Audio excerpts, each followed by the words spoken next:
Only 5 minutes remaining. 5 minutes. Give an hour? Sorry? How long will it be? About 45 minutes? This? I have no idea. No ending It'd be time. long. But yeah, now that it's after Isha, I have no ending time. Why are you coming home? Inshallah.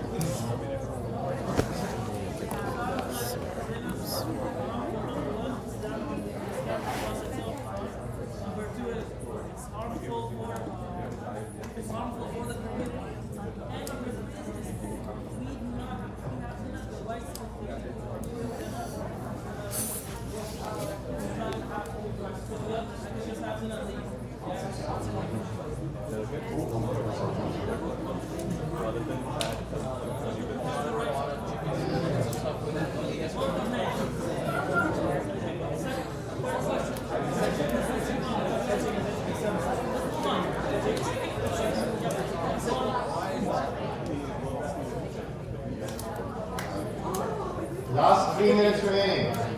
Maz, hurry up. Last 3 minutes.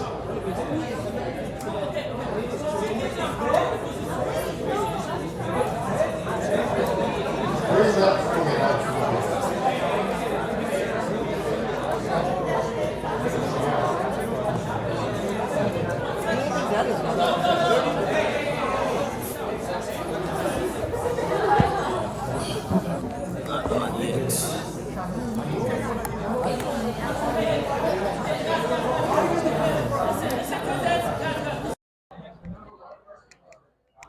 Sheikhana, can we get the mic for the audience response?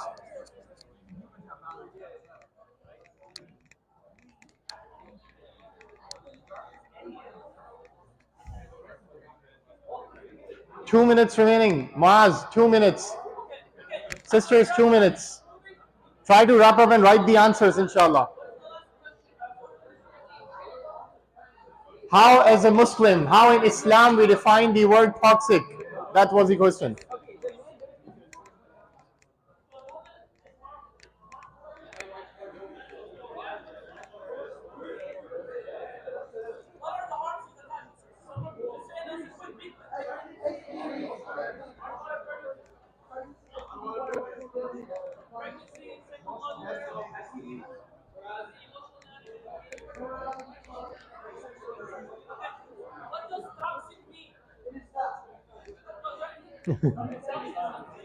Okay, last minute.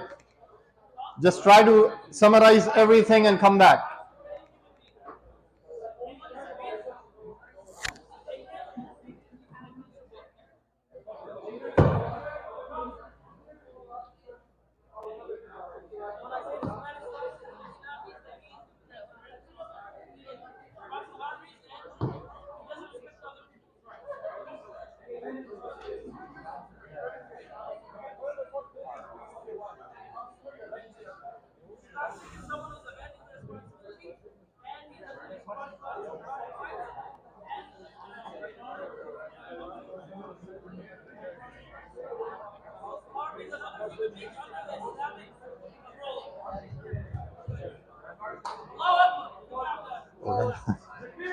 Allah Akbar. Okay. Maz, who's coming from your group? Okay, Alhamdulillah.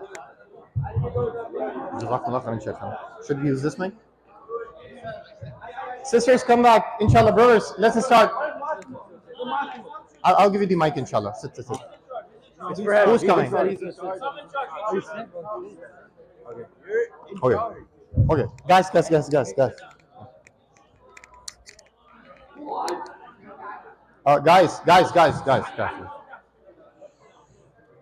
Okay.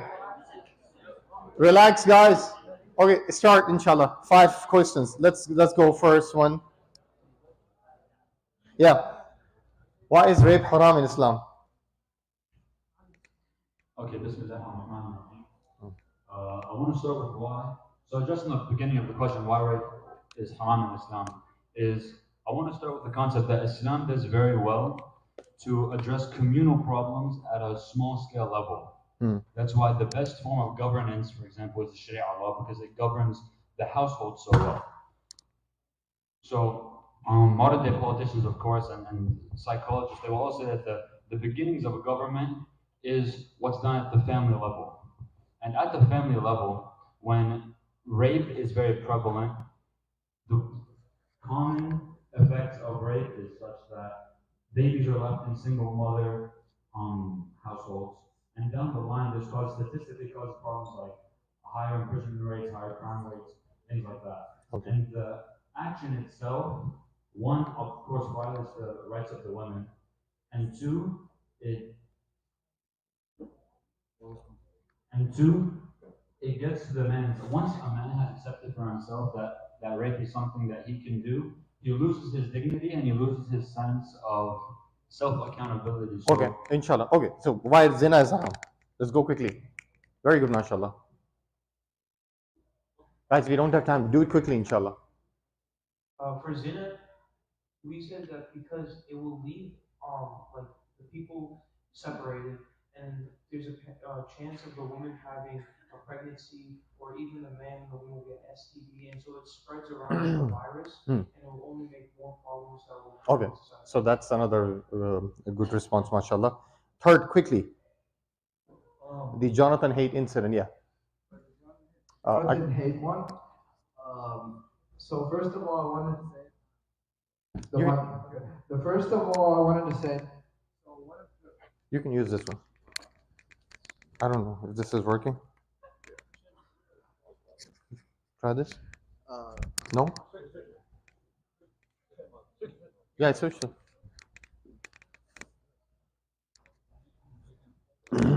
So one of the reasons why it's haram in Islam is because Allah subhanahu wa ta'ala says in Surah Al-Mu'mineen for the believers to guide their private parts. Yeah.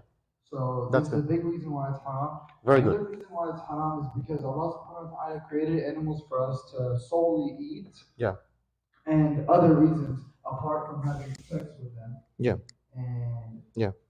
Okay. If he has sex with it and he eats it after having sex with it, then that animal is najis. So he can't really eat that animal. That's good, mashallah. Okay, question 4. What are the harms of casual sex and who will benefit more from casual sex? Quickly. Just give me 10 seconds answer quickly. Yeah, so we collectively decided that the main harm of casual sex is that Yeah, tell me, go ahead. the main harm of casual sex is like moral degradation and lack of self-accountability. And we thought men would benefit more from casual sex because they have the opportunity to not be accountable and take care of the child. That's good. Okay, that's good. Final, how do you define toxic? I think toxic is something that destroys other people and yourself at the same time. Okay, that's actually a very brief and very sweet answer, mashallah. Okay. One brother, one sister, okay? Inshallah. Sister, who's here? Okay, inshallah. Okay. Start, sister, inshallah. Question number 1. So, yeah. Guys, please. Yeah. Why is rape haram in Islam, sister? So rape is haram because there's no consent and it causes physical harm. Yes, okay. Why is zina haram? Casual sex, why is haram? Zina is haram because you're not married and you're non-mahram. Okay. Then about Jonathan Haidt incident, about social psychologists. Self-pleasure is not allowed in Islam. Animals are for eating, not for other selfish purposes to satisfy your own desires. Okay, that's good way of looking at it. And what are the harms of casual sex and who will benefit more? The harms of casual sex are emotional damage and can cause codependency. Okay. And who will benefit more? Did your group discuss this? The men. Okay. And how do you define toxic behavior? Toxicity is something that causes harm. It's deliberately disobeying Allah constantly, and in return it hurts. That's very good definition. That's what actually my response was. MashaAllah. Just come here. MashaAllah. I'm not saying that your response was actually very close also for toxic. Who else is here?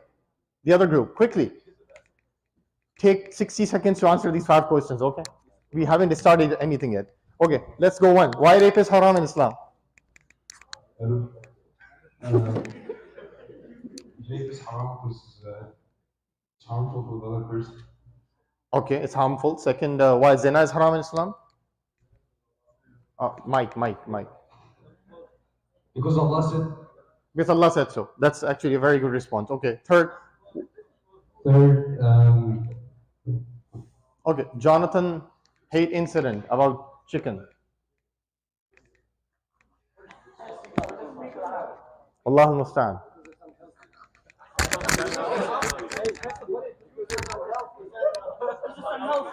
Sheikhana. Speaking. Okay.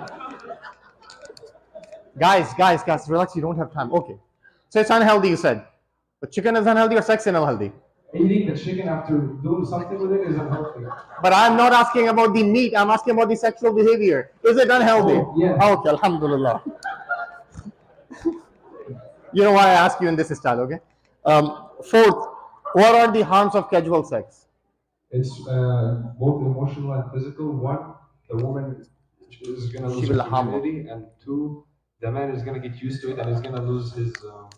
Guys, if anyone will going to show toxic masculinity here, I'll kick them out. Sheikhana, you will support me, right? I agree. Okay. And fifth. Who's benefiting more? Of course, the man. No, that's okay. And how do you define the word toxic or toxic behavior? Something that makes you feel good, but makes the other person feel bad. Okay, we'll come back to this, inshallah. Okay, who else is left? Can you give me the mic, inshallah, quickly? Who else is here within sisters group? Who else? Okay, can you pass this mic, inshallah, sister? Sister, I'll try to answer in 60 seconds, inshallah. Quickly. Why rape is haram? Why zina is haram? And when I'm asking it's haram, you are saying in Islam, okay? Why rape is haram in Islam? Why zina is haram in Islam? Come on, sisters, go one by one.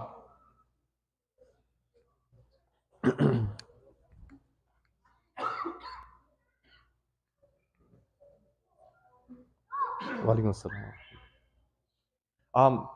We can't hear you. Maybe. I think you need to come. You need to come close, sister, because of the frequency, I guess. If you can come in the first row, I think then it will work. Hello? Okay. Hello? Yeah. Yeah. Okay. When you rape someone, Yeah. the zina that you caused and the other person's sins will also go. Yes. So basically, you are saying about the harms in akhirah. That's good. Okay. Why is zina is haram? Casual relationship. You can come a little close. Yeah.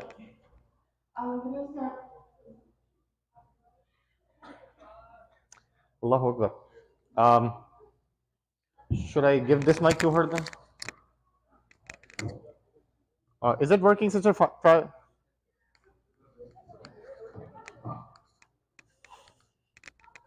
You can use this one, but give me back, inshallah. Zina is haram because you can only have intercourse after marriage. Okay. And then why Jonathan Haidt, a social psychologist? Because animals. Yes. Are only allowed for eating. Take care of them as a pet and help them have a good life, or you can live with them and eat them halal, and after having sex with them, that's haram. Okay. What are the harms of casual sex, and who will benefit more from casual sex? Pregnancy and STDs, and who would benefit more? Okay. And how do you define toxicity or toxic behavior? Toxicity is anything that is haram in the Quran and that you use That's very good, mashallah. That's very good definition. Okay. Let's. Anyone else is here? Any other group? Okay, we are starting, inshallah. Okay, you will get the response of all these questions in a minute, inshallah. But to briefly respond to you, there are two ways in Islam to respond. Remember, I asked you in Islam, because there can be rationally you can respond to this in a many different way. Why casual relationship in college campuses are bad? Rationally, you can say STD. But if the guy comes to the sister and says, "I can take care of the STD," then zina will be halal? No. So we are not using STD argument. STD is just the rational, supportive, secondary argument. Primary argument for all these things, if you go back, why rape is haram? Because Allah said so. Why zina is haram? Because Allah said so. You go the Jonathan Haidt incident because Allah said so. What are the harms of casual sex? It will take you away from Allah subhanahu wa ta'ala. That's the biggest harm. And then who will benefit more? We'll talk about this. And then what is toxic behavior? Again, the two of the sisters responded in a brilliant way. Whatever is haram in Islam, that is considered toxic behavior because it will take you against Allah subhanahu wa ta'ala or away from Allah subhanahu wa ta'ala. Okay, let's start this inshallah about the okay. What is the first thing which comes in your mind when you see this picture? Let me start with sisters. Sisters, tell me, what's the first thing? And be honest, brothers and sisters. What is the first thing which came in your mind when you see this picture? Raise your hand and speak. Okay, no one is speaking. I will actually do this. I brought these books. I usually sell this for $20, but I will give this as a gift, inshallah. Just give me. Raise your hand. I will let. Yes, sister. She is religious. MashaAllah. Take it, MashaAllah. Okay. Can you elaborate more? She's religious or what else? Yes. She's fully covered, MashaAllah. Okay, brothers. Yes, you. She's a modest woman who is trying to obey Allah subhanahu wa ta'ala. Okay. But don't you think she's oppressive? She's being oppressed? No. Really? Because she's doing it of her own free will. Who told you this? Maybe her father asked her to go dress like this. Because she's outside. But maybe her father asked. So if her father asked her to dress like this, then she's oppressed, right? No, because she's protecting her under Allah's will. Absolutely. You know, the problem is we would say, why she is dressed like this, she should not be forced, she should do it by her free will. The problem is you are forced to dress in a certain way by the nation state. Yes or no? We cannot, this is explicit, I cannot just walk without wearing anything, show my genitalia in the streets of Houston, I'll get arrested. Because government will enforce their clothing guideline, how much there's a disagreement between nation state and Islam. Is that clear? But the word force is a negative word, so we will say obligatory. So every society has some social norms which everyone have to follow. But this picture and the first thing which comes in your mind tells a lot about your moral epistemology. How do you see things morally? Do you see her being oppressed or under toxic tradition? Or do you see her as subjugated? Or do you see her as someone who is worshipping her creator and saying no to this hedonistic, hypersexual society? There are many different ways, and you can check yourself. You can check your moral intuition. Okay, do you know something, subhanAllah? It's the statistics are so mind-boggling, subhanAllah. And it's also surprising, subhanAllah. I was just sharing this. By the way, the book to read for sisters, I would say Louise Perry on sexual revolution. Read this book. Louise Perry, a Britain author, she wrote a book, Sexual Revolution. She shares this statistics. First statistic. In California, 20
Did you see something?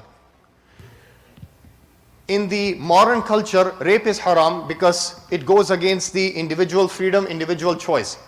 In Islam, rape is haram because Allah said so.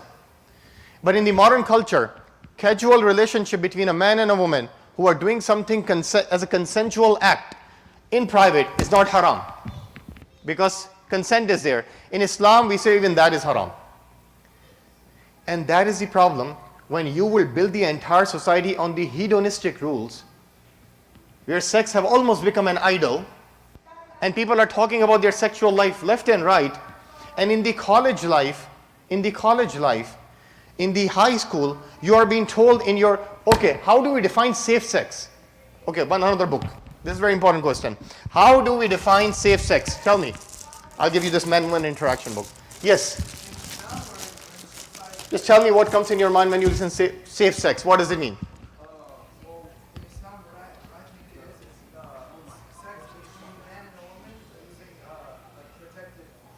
Okay, but this is not Islam. This is the modern context, right? To use contraceptives. But in Islam, there is one more layer. In the modern context, using contraceptives and consent is a safe sex. Am I right? In the modern context, in the Islamic context, safe sex, you will be safe from what? فَمَنْ زُحْزِحَ عَنِ النَّارِ وَأُدْخِلَ الْجَنَّةِ فَقَدْ فَازَ. We know zina will take us to hell. And if you have a good relationship with your spouse, it will take you to Jannah. Because Islam believes in a family-centric relationship, not casual relationship on colleges and high school. So safe sex in Islam is the relationship in marriage. Is that clear? But obviously now the standards are changing. Definitions are changing. So when you use safe sex, the conceptualization of modern definition will come, not for the Islamic definition will come. And that's one of the problems. Most of these things, when you say toxic, the modern conceptualization will come. Safe sex, modern conceptualization will come. What I will ask you, before you can leave this room, change the definitions and bring Islamic conceptualization. Because the entire modern world is built on these ideas of freedom and equality. That's their aqidah. That's their aqidah. Our belief is, we believe in akhirah. Whatever we'll do, we are not free. We have to be responsible in the day of judgment. Okay, I'll give you a few examples. And you might find it interesting as young individuals in the society. Let's start this, inshallah. Actually, before this, okay. Let's do this quickly before I can share those things. Okay, do you know why this happened? Now, why everything in terms of sexuality seems chaotic at this point? Because the modern West, whether it's Europe, it's America, or however you define the most contested word West, have been through these 4 stages. The first stage, in America and in Europe, they had totalitarian Christianity. Everything was controlled by the Christendom few centuries ago. So the politics, economics, social life, individual life, churches, everyone was under Christendom.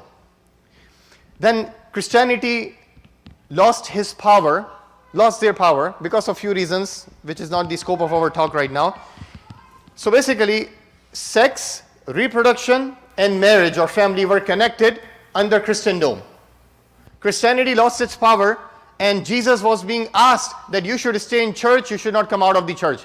Because the sexual abuses of the church, power abuses of the church, financial abuses of the church, inner fighting of the different denominations, they said, Jesus, Christianity, you should stay in church, we will going to run our society outside. So now the Jesus-centric religion was basically thrown out of the window, and sex was only tied to sex, reproduction, marriage. That was West for last 200 years. But then something happened that sex was disconnected to reproduction and marriage also, and that was sexual revolution. And that's not even my topic. In 1960, birth control pill come after Second World War in Europe and in America, and what they did? They disconnected sex with reproduction. Back in the days, if you have a sex, at least you will have physical consequences. You have this fear. Now you can take this birth control pill, and you don't have to have this fear. So that's disconnected reproduction. On top of that, now you are preserving yourself because it's good to be virgin, not moral to be virgin. They're two different things. It's socially awkward to have sex before marriage. It's not haram and disobeying Allah to have sex before marriage. They're two different things. Is that clear? But now, slowly and gradually, after 1960s sexual revolution, the talks, the advertisement, Playboy magazines, all these things, they start glamorizing premarital sex. And the sex was disconnected to marriage, sex was disconnected to family, sex is disconnected to the reproduction. And now the third stage came where sex was connected to choice and consent. This is the third, basically third phase where sex went. By the way, we keep telling our young people that whatever you choose, your choice is always good. You remember that? Your choice is good. Good for you. You choose this for you. Fun fact, when motherhood became choice, when motherhood became biological choice, then fatherhood became social choice for the men. Did you get it? But the problem is that the West didn't stop here. So the last phase was sex, love, and choice. But now the issue is, the current 2024, sex is not even connected to love. Sex is connected only to consent. If you can define one, that's very subjective. But sex is only connected to consent. Even love is being removed. Can you give me any example of this? Yes. Hookup culture, but they love each other. That's why they hook up. Prostitution. You know, this is an offensive term. You should say sex worker. No, I'm not kidding. I was actually joking, but this is serious. Prostitution is an offensive term. Use sophisticated term. We American people, we love to package in a beautiful way. Okay? So, sex worker. Fun fact. If anyone would respond to this, I will going to give them a book. Along with du'as, inshallah. Okay. If a male boss is asking the female assistant, if male boss is asking for a female, asking his female assistant, give me a sexual favor, I will going to give you promotion. Is it ethical in Islam? Okay. Is it ethical in American legal law? No, it's not. It's a case of sexual harassment. That how dare you ask for a sexual favor in terms of monetary value? It's bad, right? Okay, take the same example in the sex worker case. And that's a liberal dichotomy for liberals. Sex workers are taking monetary value for their sexual favors. But their rights need to be preserved. You know why? Capitalism. They need to monetize your sex. So when you go to brothels in Vegas, those brothels and prostitution houses will pay taxes. So how the government will earn? Capitalist society don't care about your morality. They are just concerned about how much taxes you are going to pay. So same thing with the Pornhub, same thing with different porn industries. They are not concerned about morality. They are concerned only about money. If you are paying tax, it's good. Okay, I'll come to this later, inshallah. So now the modern paradigm is sex is only connected with consent, and you are all set. Love is not necessary. From legal aspect, this will be appropriate sex. You know, when we define appropriate versus inappropriate sex, it's very different than the modern culture define appropriate versus inappropriate sex. So it's extremely, extremely important paradigm to understand this, inshallah. Okay. Just keep your questions and comments, inshallah. I'm going to give you enough chance, inshallah. I want to move forward to this part. Okay, alhamdulillah. Now my question to you is, Western society, in the modern context, did we go too far by using the word choices and freedom in our sexual behavior? What do you think? I'll give you 3 examples. And Louis Perry mentioned these 3 examples in our heading that the modern idea of choice and freedom, we went too far. So first, who knows Emma Watson? Raise your hand. Okay, this is fine, but how do you know? Movies? Okay. Inshallah, we'll do istighfar after this lecture, inshallah. Okay, guys. Okay, Emma Watson, British actress. So Louis Perry write in her book that Emma Watson, a British actress, came absolutely without any clothes. nothing, on the front page of one of the magazines. And in 2016, I guess, and she was criticized by the British news outlets for doing this provocative shoot. And what did she say? She accepted her mistake, that no, it was provocative, I apologize, this was against modesty. Did she say that? What her response was? Freedom and choice. Freedom and choice. Did you see something? When they say freedom and choice, what their conceptualization is. I'll give you another example, what she brought. And this is, subhanAllah, when you are telling your young people, whatever you choose is best for you, means we have an objective reality, objective truth of Quran and Sunnah, who can tell us our choices are good or bad, or beneficial or harmful. But once you remove Allah subhanahu wa ta'ala from the society, once you remove objective truth from the society, and you say that you can choose and whatever you choose is good for you, then who is going to decide what's the benchmark moral yardstick? Okay, second, and this is pretty explicit, but I'll try to use conservative language. One of the former porn star who gave a first video when she was 18-year-old, and she was being asked, I would actually use the word not even asked, force, but she was asked by us signing few forms of consensual forms, so she cannot sue the company. She had a first video in the on the porn website where she had to have a scene of gang rape, and 58 men did that with her. She attempted a suicide after that. She attempted suicide, failed suicide attempt, and she left the industry. She emailed the website, please delete this video, and they never deleted it after 2-3 years, because after thousands and thousands of people have consumed it.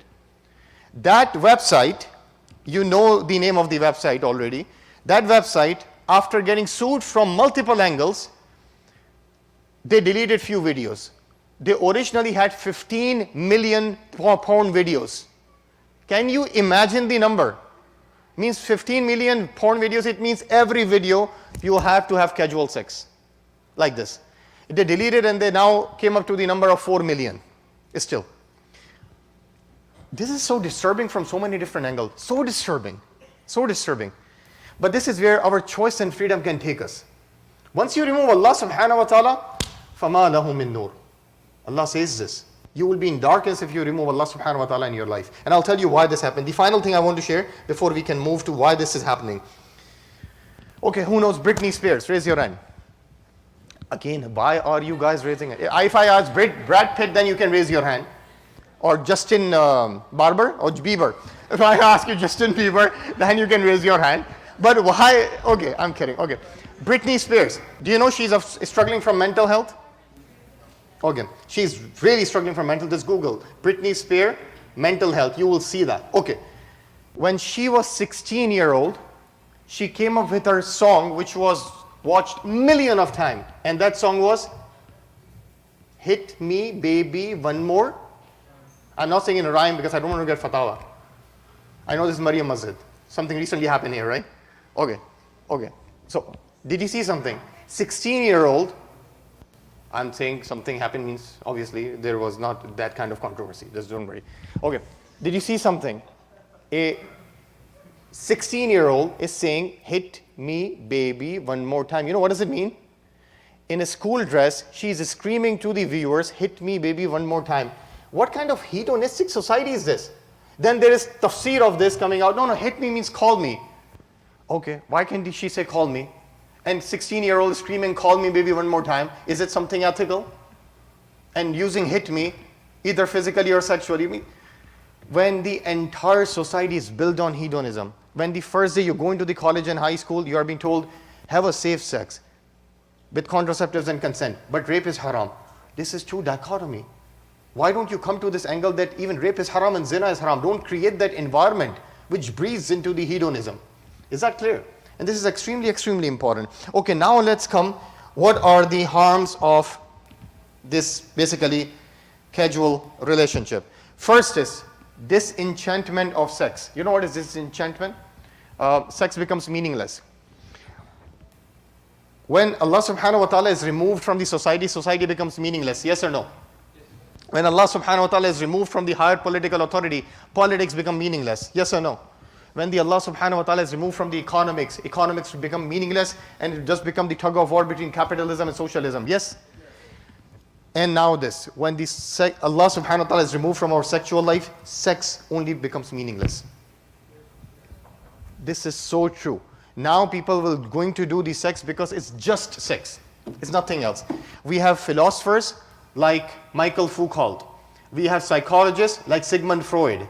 We have people like the famous queer theory anthropologist Gail Rubin. All of them said, and I am quoting their statement, all of them reported to have said, why people take sex seriously? It's not that serious. And you know who is Sigmund Freud, right? Father of psychologists. You know who is Michael Foucault, father of postmodernism. They say why people take sex seriously, just like any other thing. You go into the restaurant, you don't like food, you won't go again. Sex is like thing. Go sleep with random people on Friday, you don't like, try other. It's okay. Sex become meaningless because once you remove higher moral authority, Allah subhanahu wa ta'ala, from everything in your life, including sex, what sex will become? Meaningless. You remove the true meaning, true purpose, true objective from the sex. And this is expected from the society which have removed Allah subhanahu wa ta'ala. Okay, what are the disasters? Actually, before this, when people say about who will benefit more from the casual relationship, well, it's absolutely, all of you agree on one thing, right? Men. How? Because he can leave after ejaculation. Or when the semester ends, he can say, Assalamu alaikum. That's, okay, is that something which doesn't happen? Who will have to pay the price? Okay, religiously, spiritually, if it's a consensual sex, both of them will be accountable to Allah subhanahu wa ta'ala. But from the physical angle, it's a woman who have to pay more. How? Either abortion pills, or freezing the eggs, or contraceptives consistently impacting her cycle. All these things will going to impact more, harm more women than the men, because there's physical consequences. Okay, I'll come to this inshallah when I will conclude inshallah. Subhanallah, it's 9:16, so I have to conclude in 15 minutes. What are the disasters of a casual relationship? We already mentioned few, but when you go against Allah subhanahu wa ta'ala's guidance, once you start making zina, not even as a sin, rather as a thing of pride. In our culture, the problem of our culture before 1960, people used to do zina, but it was considered as a sinful act. Now, once you make the matter of choice, now if you say zina is bad, people will say you are judging me. So you have to accept me whether I am zani, whether I am having sex with individual or with animal. You can't judge me. And what it does, we can't even say something is bad. Now everything is good. And what is bad is how my intellectual trends of society will going to define. Because I cannot bring religion, because religion is always bad in this society. And that's one of the issue. So what's the major issue? The major issue which you will see in our society is dissolution of the family. Someone said fatherlessness. The entire issue, subhanallah, if you see, of going away from the sexual paradigm of Allah subhanahu wa ta'ala, will going to dissolve the family system. The family system, nuclear family system will going to break. Fatherlessness will increase. Lack of responsibility. Another statistics. It's very important for the sisters to understand. You know how many fathers in America are paying child support after divorce? Less than 50%. Less than 50%. And I'm not saying married, just father. You know what I'm talking about, right? When Allah subhanahu wa ta'ala have given you such a beautiful relationship, that when you have sexual relationship with your spouse, it's considered ibadah. And then Allah subhanahu wa ta'ala have locked the freedom of this guy, that he have to lower his gaze. And lock the freedom of this sister. She have to do the same thing in terms of respecting each other's boundary. This beautiful system. Versus now you have casual, sexual, inappropriate behavior. You don't even know, you don't even trust when the other person will leave you. Competition is so high in the market in college. Whenever a new individual will come, I will be left. This insecurity drives us so crazy that we are on antidepressant all the time. These are real things. But still we don't learn. May Allah subhanahu wa ta'ala give us all the ability to learn this. Ameen ya Rab. Okay. So there are so many other disasters, but because we don't have time, let's move quickly, inshallah, before we can take Q&A. I'm skipping this. How all these isms in the society promote casual sex and casual relationship. I'll just mention, toxic masculinity will say that actually go for the casual sex. You know why? Because toxic men don't like long-term relationship. They want short-term pleasure. So they say, okay, let's go for this. Then you have, from the other side, toxic femininity. How they were going to say? They'll say marriage is oppression. Let's fulfill your desire. From others, marriage is oppression. That's what they are being telling. Because we define toxic as sisters, some sisters give a perfect answer. Toxic behavior is the behavior that takes you away from Allah subhanahu wa ta'ala. Similarly, capitalism is only interest. Capitalism interest is to earn money, not about morality. Whether you are having nikah or zina or casual sex, they are concerned with the money. Similarly, wokeism and then other aspects. Okay, I'll tell you something.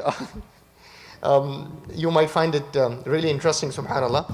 In 2016, regarding what is toxic, in 2016, there was a news which went viral, and this viral news was actually, they pulled the article from the newspaper of 1950 in America.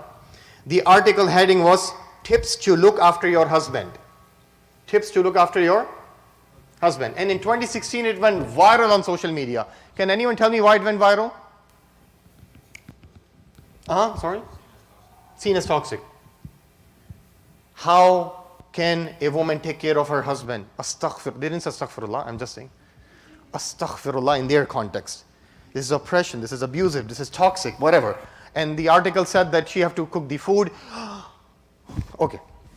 Take a minute, take a pause. Then I did some research. By looking at the reaction on social media, I Googled the articles, and I found out something interesting. In 1950, they were saying, take care of your husband. In 2016, the activists are saying, this is toxic behavior. How can a wife is being asked to take care of the husband and prepare the table, food? Then when I found the article, I was actually surprised. In the same year, they had the articles. 1, 42 things you can do with your naked men. And I was like, wait. Second, 20 ways to turn on your men. And I was saying that I don't see any difference. That woman, as a married wife, she's taking care of the physical desire. You guys are taking care of your men's sexual desire. Why one is oppressive and yet other is celebrated? Did you get something? You know why? Because the modern rhetoric is all about sexuality, not about preserving the family system. Is that clear? And that's why this entire society, when you stop getting guidance from Allah subhanahu wa ta'ala about your sexuality, what will happen? فَمَا لَهُم مِّن نُور. No nur, no light will going to come. Your sex will going to become completely disenchantment, meaningless sex. Okay, I promise inshallah I'll finish in 5 minutes because I have a timeline of 9:30. Subhanallah. I think I have to finish because we don't have time for any. If I'll start the next topic, it will take some time, inshallah. Okay, let's have a Q&A. So all the gender interaction guideline, you will see, by the way, those of you who are interested, you can now buy my books, by the way, $20. All the gender interaction guidelines, that you should lower your gaze, you should avoid meeting in private, you should avoid shaking hands or avoid physical contact, you should have a useful conversation. Now you will going to know why these guidelines are there. These guidelines are there so that I can avoid having casual sex. In a proactive way, Islam didn't say rape is haram and then asking that, okay, you can sleep with the physically stronger men as long as you are having consent, even if he is drunk. Islam didn't ask that. Islam said rape is haram, zina is haram. Even these guidelines are there so that we can have a formal protocol. Is that clear? Because Islam believes that once a person will go into that at the border of the fence, it's too difficult to control. So Islam wants to put these guidelines that when you are interacting with opposite gender, make sure you take these things. In the free society like America, it might sound, oh, why you are making things so complicated? But these things are there so that you cannot go and do the accident. That's why these guidelines are there. So when you see these guidelines, don't try to overreact, because these guidelines are a proactive approach to stop you from something bad. You know, in a hookup culture, like someone says in a hookup culture, in a college or in high school, usually guys who are toxic, they are bombarding sisters with attention, loading her with unnecessary compliments, and all they want is one thing. What? You know this. And she might ask for the commitment, but he just don't want to give commitment. He wants one thing. And then lack of divine guidance will result in casual sex. So this is extremely important. Don't let anyone use you as a napkin. Both of you, I'm saying. Allah subhanahu wa ta'ala have given you dignity. Allah subhanahu wa ta'ala have given you guidance. How can these people can use you as napkin and then throw you when Allah subhanahu wa ta'ala have actually honored you with dignity, with honor, with complete morality of Quran and Sunnah. Allah subhanahu wa ta'ala have given us which Allah have not given to anyone else. We should be proud and confident.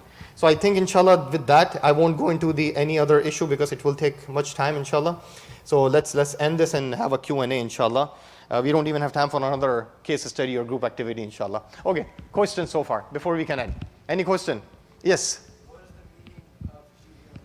Hedonistic is basically you are taking sex as an idol in society. You're following your desires. Yes?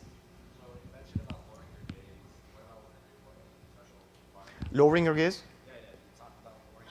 Huh.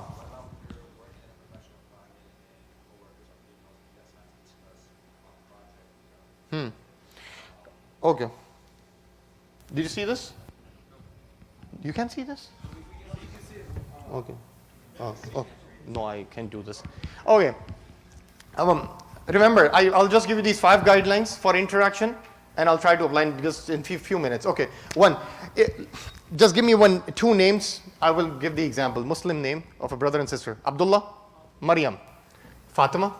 Okay. Fatima and Maryam, both are my daughter. Okay. I'm using my daughter's name because I want to use generic name. Okay. So Abdullah and Maryam, Maryam or Fatima? Which one? Fatima. Okay. It's a hypothetical case, okay? Okay. And Fatima is my daughter. I was going to print 6 fingers with my 5 fingers, okay? Okay. So Abdullah and Fatima, they are in UTD. No, you don't have UTD here. Which college you have? UH. Yes. I actually missed. I went to UH, but okay. Subhanallah. In 2008. Okay. When this masjid was a trailer house, I used to be a Quran teacher here. Just FYI. Okay, in 2008. Anyway, so Abdullah and Maryam, they are in UH, and if they want to they are in the same class, let's say in engineering class, and if they want to have an interaction in a halal way, how they will going to interact in a halal way, which is pleasing to Allah subhanahu wa ta'ala. There are 5 things they need to pay attention. How many? 5 things. First, Abdullah and Maryam need to make sure if they have to interact about the project or anything in the classroom, first thing, they have to have an intention, clean heart. If Abdullah is thinking, man, she is something, and if an evil thought is coming in his heart, then he should not even move forward to communicate with her. Because if your intention is to have zina with her, then you should not even move forward to any interaction. Because fix your heart first and then move forward. So that's the first thing. Fix your heart, have a nice intention. Second thing, which Abdullah need to do in order to make sure the interaction is halal, and same thing with Maryam. Have a respectful way of looking at each other.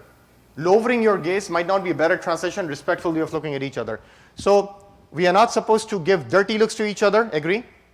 We are not supposed to stare at each other, agree? We are not supposed to check each and everything out, because once we are checking each and everything out, Allah is checking us out, right? Right? What we are supposed to see? If there is a need, then okay. In the privates and the aura, we are not supposed to see. But what about looking at the face of each other? There are some scholars who say even face is the aura. So those scholars that say looking at the face of the woman is haram. There are some scholars, like 4 imams, and some Hanbalis within them, they would say that face is not the aura. They would allow looking at the face. One opinion will be just like this, the final. So if you will allow me to do this, like these three, last 3. Some group of scholars will say it's okay to look at the face of the woman as long as dirty thought doesn't come in your mind. But if it comes, you have to lower your gaze. Some scholars will say no, it's makruh by default. Some scholars say it's haram by default. So there is a disagreement. For sisters looking at the men, it's more flexibility is there. Why is there? Obviously these guidelines are there so that we can be protected, and there are many hadiths. Rasulullah turned the face of a male companion when a beautiful woman, the narrator says a beautiful woman came and asked a question to Rasulullah and a Sahabi, Fadl ibn Abbas radiallahu anhuma, he was looking at this sister, and Rasulullah was talking to her, and he saw that young companion was looking at her. While he was talking to her, he turned his cheek. And this is such a beautiful lesson, subhanAllah, that he was teaching to his cousin. He was his cousin also, and a young companion, that basically how to have a professional interaction. So again, if any dirty thought comes, then lower your gaze. But if you are in a UOH, a female professor is teaching you, and you are a student, then there's no harm if you are making an eye contact, as long as your heart is clean. Is that clear? But if you, Abdullah and Maryam, they are feeling butterflies in their belly for each other, sometimes it turns into big pigeon, sometimes they feel kuch hota in their heart. If that is the case, then seeing the face of each other will be haram at that time for Abdullah and for Fatma, Maryam, whatever, whoever she was. Is that clear? So it's not black and white like binary. You have to put multiple factors. If a doctor is taking care of the patient, then it will be halal because it's a medical need, and all the scholars will be okay with that. So again, two things I told you: intention and respectful gaze. Pictures, we don't have time for this. Okay, interaction should be purposeful. Third guideline: if Abdullah and Maryam are talking in UOH, the third guideline, that interaction should be purposeful. Interaction should be useful. It should not be useless. It should not be like I would say, branch off to the other topics. Focus on the topic which is being discussed. It goes back to the culture, what is useful and useless also. So if, let's say, I'm in the Walmart in Houston, and if there's a Samantha standing, I am a male, and Samantha is feeling and identify as female, and if I go to her, and if I say, have a nice day, this is considered as useful, right? Yes. With the courteous smile, not the perverted smile, courteous smile, have a nice day. This is useful. Apply the same scenario in Pakistan. If I go to Pakistan, and if a hijabi sister is standing at the cashier, and I say, have a nice day. No, I made it perverted. But tell me one thing. Is it considered as useful or useless in Pakistan? Those of you who are from Pakistan. Useless. Pretty useless. Right? Pretty useless. Okay. This is where our culture will come. This is where our culture will come. You have to understand how these things are being interpreted in that culture, and you have to stay away. Sharia will tell you, فَقُلْنَا لَهُ قَوْلًا مَعْرُوفًا. In Surah Ahzab, Allah says, when you're talking to them, talk to them in a reasonable way. But what is reasonable? Scholars say ma'ruf comes from uruf, it goes back to the culture. That's extremely important. And we can take time, but we don't have time for this, subhanAllah. Okay.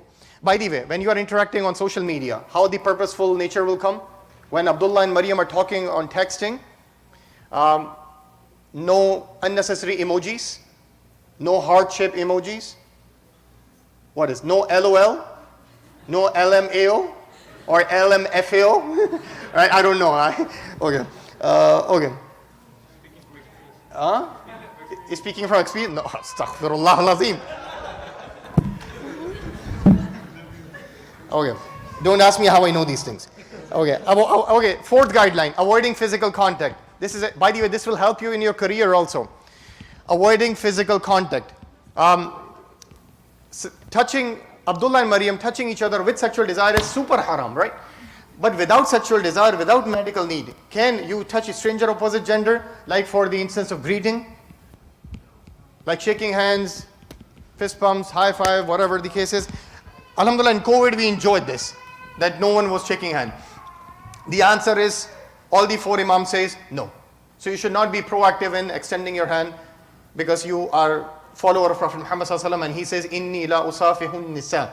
I don't shake hands with the woman. And he was the most respectful for the woman. So you can still be respectful by conveying the message by putting hands in your chest and vice versa.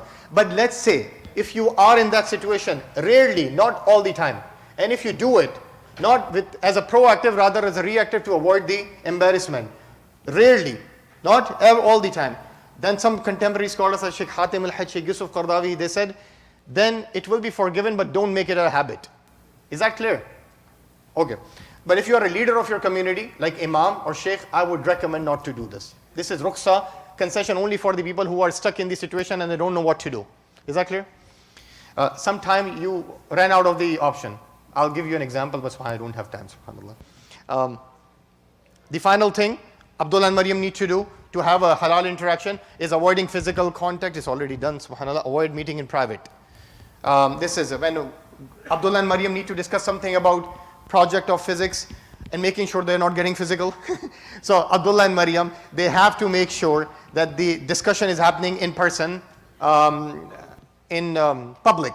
It's not happening, let's say, no, you don't know, subhanAllah, we won't specify. We say private places will be defined in Sharia in this khalwa. Khalwa will be defined in a context where room is closed. So no passers can see you. Or you're sitting in such a way where no one can see you.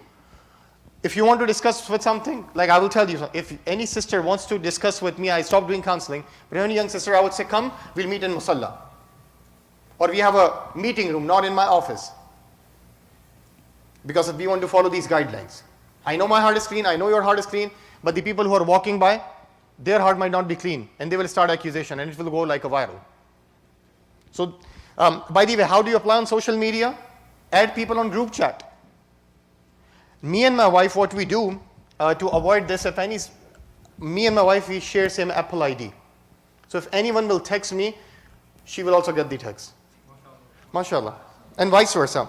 You know, subhanAllah, on a serious note, it helps you to keep checks and balance. Wallahi. Because we all have that inner animal, beast within us.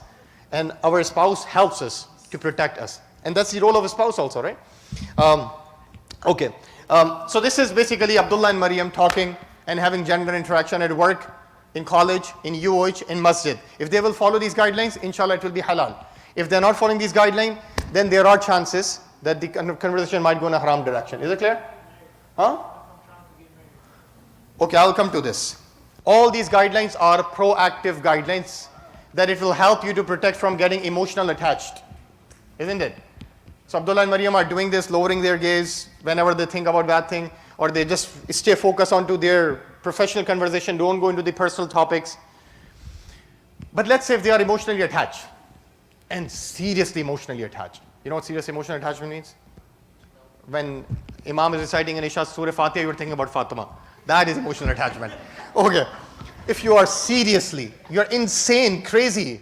So if that is the case, and usually your first crush is like that, isn't it? Okay, what? How do you know this? Okay, guys. Okay, Habibi, listen. Okay. Okay, listen. Okay, if you are seriously emotionally attached, and you went, means may Allah subhanahu wa ta'ala protect all of us from zina, because it's very filthy. It gives us short-term pleasure. Guys, it gives short-term pleasure, but long-term, it will destroy your life in dunya, and if you die without doing tawbah, it will destroy your akhirah. May Allah protect all of us from zina. Ameen, Ya Rabb. Now the problem is, if you are seriously emotionally attached, both of you, then these guidelines won't work. So if a person is having Abdullah and Maryam having a relationship for 3 years, and they come to Maaz, I listened to the lecture of Sheikh Asif today, and he said that, man, this casual relationship is haram, what should I do? You say, Habibi, lower your gaze. He was not lowering his gaze, he went too far. Now these techniques won't work. Habibi, you should talk about only professional things. Dude, he didn't do professional things with her. He went too far. So these things won't work. At that time, you don't have to use proactive approach. At that time, you have to become reactive. Damage control. Okay, you're having this relationship. If you are willing to take responsibility, sex is not an institution in our religion.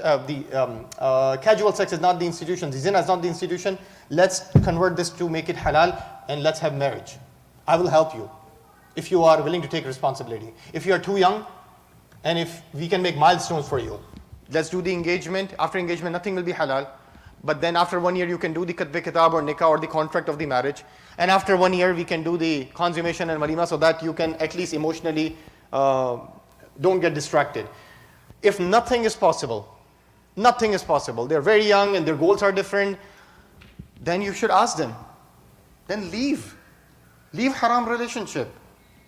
And when you leave your girlfriend or boyfriend for the sake of Allah, Allah subhanahu wa ta'ala will going to give you something better, and something sweeter, which you cannot even imagine. This is said by Ibn al-Qayyim rahimahullah when talking about Yusuf alayhi salam.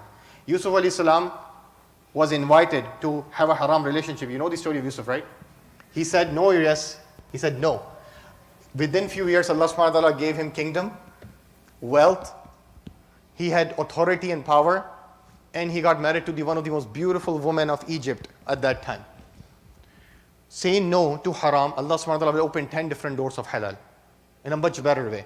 Just trust Allah, but don't test Allah. Obviously, trust Allah subhanahu wa ta'ala. So that's all extremely important. Final thing, how to leave. How to leave your girlfriend, or how to leave your boyfriend, okay? Now, first thing, if you have recognized that this is haram relationship, it will destroy your dunya and akhirah, first thing, text her or him right now that we are ending this relationship. Marriage is not an option because of these factors, but text them right now, we are ending this relationship. And if anything will happen, we'll have it halal way, otherwise you're not having this relationship. Guys, are you listening? Yeah. Okay. Second, if there are any gifts given to you, you know, usually these kinds of relationship, they will give those pillow, heart shape, red color, just throw them completely, because those things in your room will remind you. We are emotionally weak. Delete all those messages or the images or the picture or unfortunately video clips. Delete them. Delete mutual friends if mutual friend can create fitna of bringing them back. Because you're doing it for Allah subhanahu wa ta'ala. This is called hijrah, migration. Not migration, the physical migration. Basically, you're doing spiritual migration. You are attaching your heart to Allah by detaching your heart from something haram. And then ask Allah subhanahu wa ta'ala to help you. You might feel lower self-esteem. It's okay. But then connect to Allah subhanahu wa ta'ala. Connect to the righteous friends. Ask your friends to help you. And inshallah, you will see so much barakah will come when you will come out of the haram, toxic, casual relationship. But after knowing this, if you still continue to have this zina haram relationship, then I don't know what should I tell you. This will destroy your dunya, this will destroy your akhirah. If you cannot marry this person, then you cannot continue this zina or haram relationship. I hope that answers, inshallah, the question. Any other question? Yes?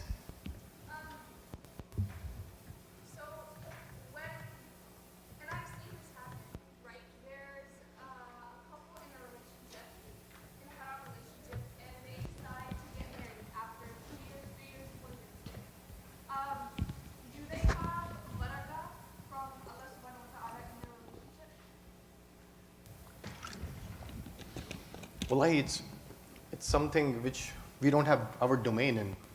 Because Allah subhanahu wa ta'ala, you don't know their heart. If they did such a tawbah, which Allah accepted, they might have more barakah than all of us here. So it depends. We are not the judge. But apparently we have to be proactive that you doing tawbah after 3 years of relationship is very rare. So why you want to learn from the exceptions, learn from the general principle. When we are talking about these things, this is a very important point, mashallah. I'm so glad you brought it up. We should not be talking in a way which will alienate anyone in the community. This is very important. So we should use our language in an inclusive fashion. That you might be doing something bad, but if you'll do tawbah, you will become better than us. But having said that, we should not even alienate those people who are not doing this relationship, because that's by default. But there is no guarantee that they won't have tawbah. I would say in contrast, if you will do tawbah in whatever aspect of your life, if you have done many bad things, inshallah tawbah will going to wipe, because we believe in tawbah. Our religion doesn't believe in cancel culture. Our religion believes in tawbah. So I think inshallah they will be getting barakah if they do sincere tawbah. Yes? Can I ask about zina of the hands and of the eyes? Yes. And the heart? Yes, I have in my book. Well, it will take a different topic. Read chapter 2 or chapter 3, as in of the hands and heart and everything. Any brother, any sister? Okay, yes. You keep going through life like lowering your gaze and like blocking all of these haram relationships. How do you know like when to actually like get into the halal? Okay. If you like someone in college, if you like someone in school, if you like someone in masjid, if you like someone in Maryam Masjid, if you like someone in Maryam Masjid on 2nd of March after Salatul Isha, okay, should I get more specific? If you like her social security, no, I'm kidding. Okay, if you like someone and after your interaction with her, if you got a chance, you said that basically, I want to move forward with her if she's okay. It's absolutely fine. Actually, Rasulullah sallallahu advised this. Lam nara lil mutahabbayna mislu nikah. Rasulullah said this sallallahu alaihi wasallam, that I don't see for two people who love each other anything better than nikah. He said this. No, if you ask her, you ask her. Didn't I tell you for professional conversation you can have? So you can ask her, and maybe I would say because of the fear of rejection, some of the guys have fear of rejection. So, oh yeah, mashallah. Mashallah. Actually, nowadays guys have more fear of rejection than girls. I don't know why. So, especially in MSA. Any MSA active guys? Oh yeah. I know what will happen when you are going to ask, and everyone, including the dean of the campus, knows that mashallah this is happening. So you should be very careful. If you want to reach out to someone, try to find a common friend and try to have an indirect approach, so that you can still survive and breathe in that MSA. Okay. So, but ask her.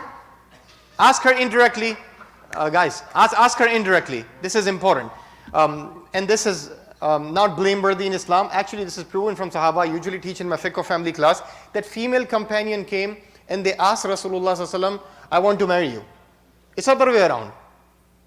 Female companions who were considered as the reflection of haya, but when seeking halal relationship, it's absolutely fine. You are doing an act of ibadah in Islam. You have to understand, we don't believe in this casual relationship, but when you have in a proper way, this is an ibadah in Islam. So it's absolutely fine. So reach out to her, but I would say, based on the environment of the masajid and the MSA and different organizations, try to have an indirect approach. Common friend, mutual friend, maybe family friend, so that even if they will say no, you can still go into those societies. Any question? Where? Yes. Walaikum assalam wa rahmatullah. Hayyakum Allah.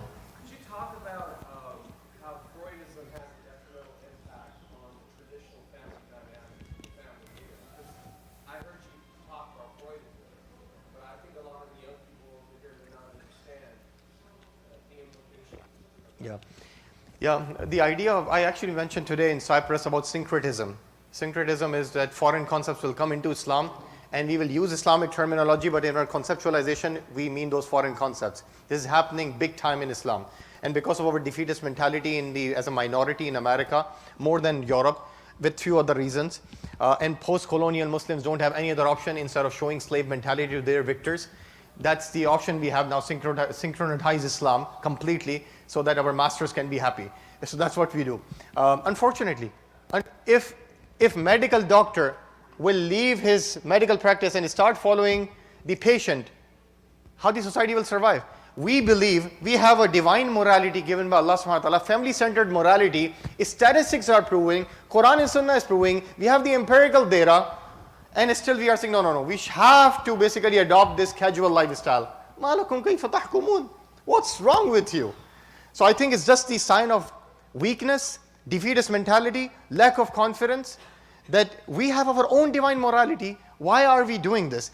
But it's a big topic, so I'm just wrapping it up, so I don't want to go into the discussion, inshallah. Sister, any question? Okay, yes, brother. Yeah, so at what point of courtship, when women are taught to create reasons, at what time is it Islamically appropriate to ask questions about intimacy? I would say, I usually give, 60 to 70 questions to ask. In the first meeting, don't ask about intimacy, but you can ask about the kids. Look at the culture. Some people are okay with that, but some people might not be okay. So have another meeting with the permission of wali. All these scholars say you can have another meeting by following these guidelines. So questions will be about religion, about education, about kids, and all those things.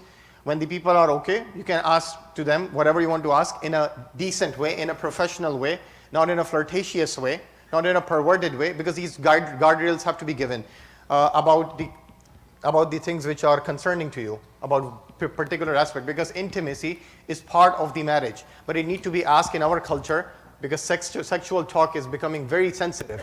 So you need to be very careful about this. It doesn't have to be perverted and flirtatious, but at the same time you can bring it up. And because it's a meeting with the permission of wali and everything, then it will be more conducive to have this discussion after the first meeting. Yeah. Yes. Yes.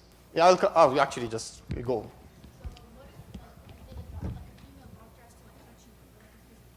What, a female doctor? It's fine as long as you don't have a male doctor. So I usually give this example that a female, for our sisters who are pregnant, they have to have female gynae doctors, right? But if you go to the ER, let's say because of emergency, so you cannot say no male doctor will touch us because it's an emergency case, because they have to save your life or the life of the baby. So generally you have to find the doctor of your own gender for the gender interaction guidelines, and they are very okay with that, by the way, the doctors. I've given this gender interaction workshop in many hospitals. They are actually asking me and different authors how to basically treat our patients, which is conducive with their spirituality. But in the cases of emergency, it's proven in Sharia that they can go with any gender because it's about saving the life of the individual. Yes. Yes, please.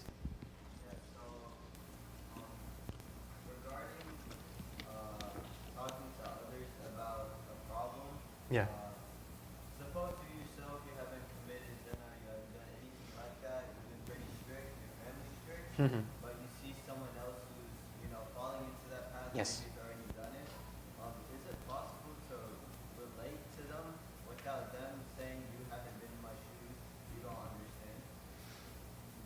Means the person who is communicating to the person who is indulging casual relationship.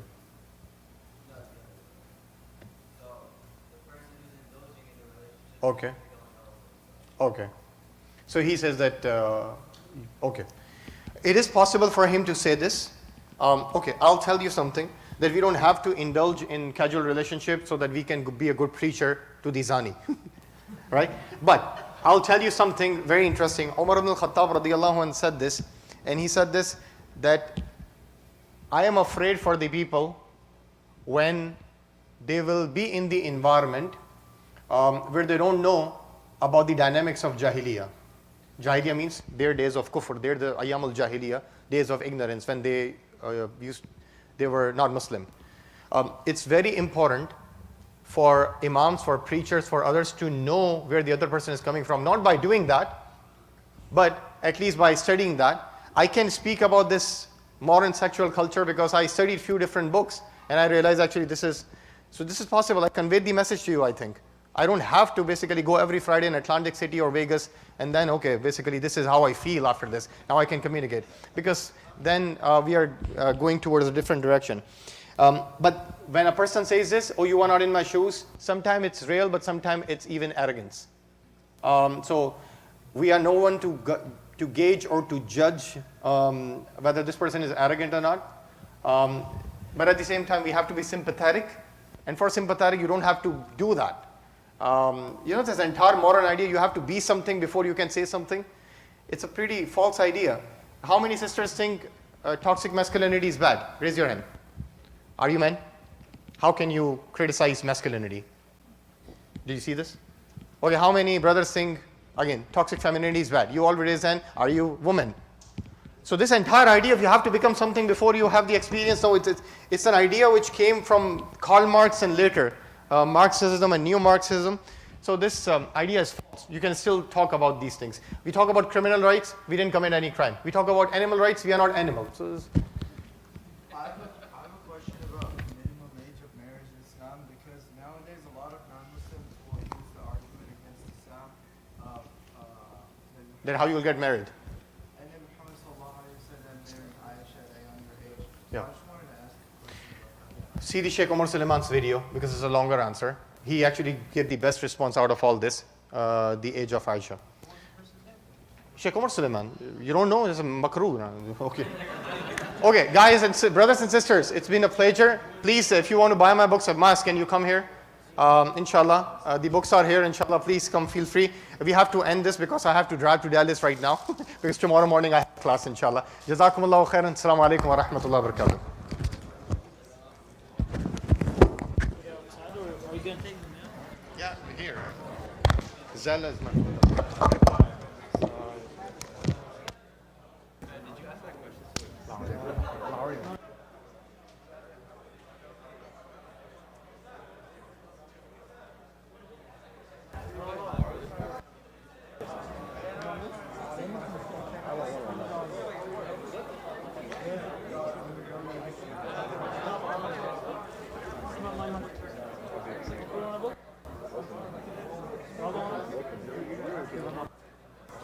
Assalamu alaikum wa Assalamu alaikum. rahmatullah. How are you doing, Sheikh? Alhamdulillah. Give me a minute. Great talk. Real quick, sorry to interrupt. Just some contact information. Yeah, yeah. Discuss a project with you. Because I know you're busy, you got to run. So. You can say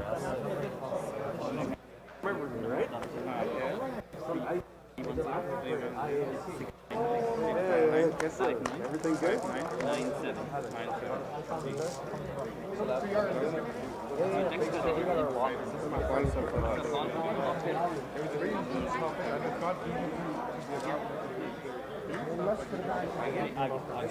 These are the top.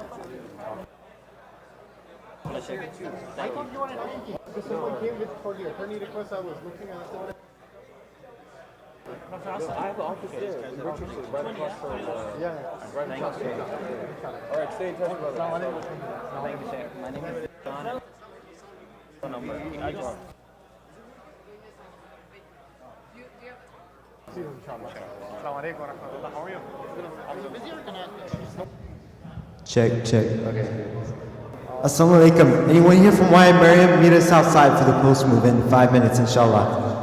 Again, anyone here for the post move from Mariam Masjid YM? Meet us outside 5 minutes, inshallah.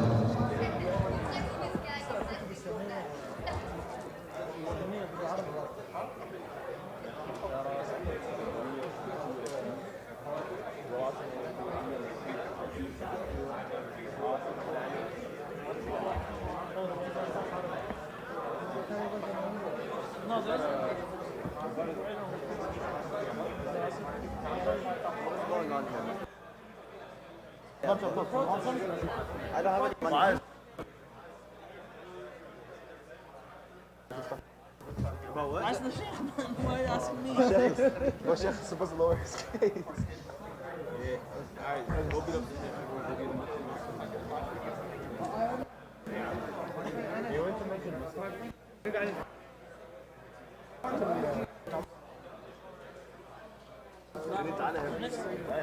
Question back.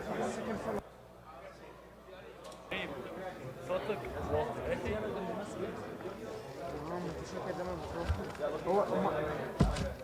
مش انت مرة رحت قابلته بسم الله.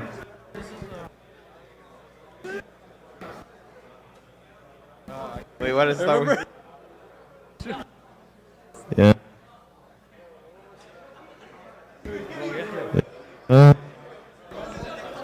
Yeah.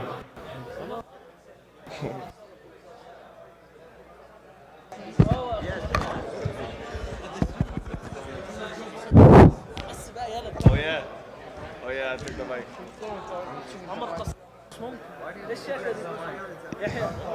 I came back. معاذ عطية إشفاء.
Muaz Atiyah, please lose some weight.